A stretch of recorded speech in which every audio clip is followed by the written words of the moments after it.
আমি রূপলী একটা সাথীর কাছে যাবো। রূপলী একটা সাথী, আপনি তো মিরপুর প্রেস ক্লাবের মহিলা বিষয়ক সম্পাদিকা।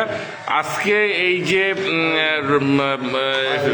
আয়োজনে আপনি যে সময়টা দিয়েছেন এবং ব্যবস্থাপনা করেছেন, এই বিষয়ে যদি কিছু বলতেন আজকে।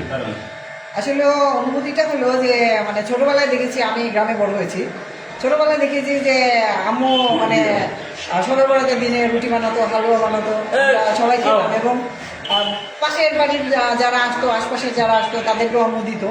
তো এটা খুব ভালো লাগতো। আজকে কেন জানি হঠাৎ করে মনে হলো যে আজকে আম্মু তো অনেক দূরে, আমি ঢাকাতে আছি, আম্মু গ্রামে আছে।